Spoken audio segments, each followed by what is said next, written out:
নবদ্বীপে পোড়ামা কালী মন্দির একটি প্রাচীন কালী মন্দির, যা পশ্চিমবঙ্গে নদিয়া জেলায় নবদ্বীপ শহরে অবস্থিত।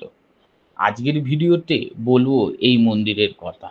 এই পোড়ামা কালী মন্দির কেন বলা হয়, কি বৈশিষ্ট্য আছে, সবই জানাবো এই ভিডিওতে। শুরু করার আগে শুধু একবারই বলবো, যারা যারা এখনই সনাতন চ্যানেলটিকে লাইক করনি, সাবস্ক্রাইব করনি, তারা তাড়াতাড়ি একটা সাবস্ক্রাইব করে দাও। তো চলো ভিডিওটি শুরু করা যাক।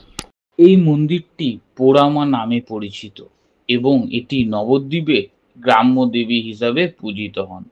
পঞ্চদশ শতাব্দীতে বাসুদেব সর্বভৌম নামক এক পণ্ডিত নবদ্বীপের একটি বট বৃক্ষের তলায় দক্ষিণা কালীর ঘট স্থাপন করেন, যা থেকেই এই মন্দিরটির সূচনা।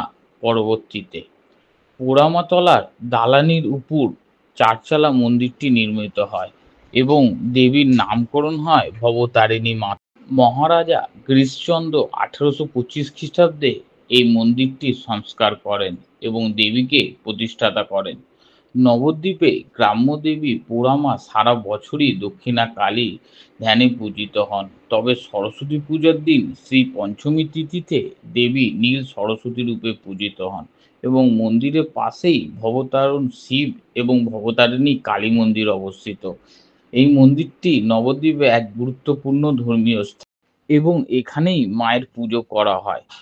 সর্বর্ণ রায়চৌধুরী পরিবারের সহায়তায় মন্দিরটির সংস্কার করা হয়েছে এবং এখানে মায়ের পূজা নিয়মিতভাবে হয়।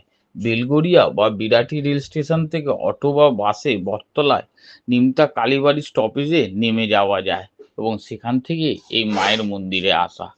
কেমন লাগলো আজকের এই ভিডিওটি? কমেন্টে কিন্তু জয় মা কালী লিখতে ভুলবেন না। দেখা হবে আবার অন্য এক ভিডিওতে।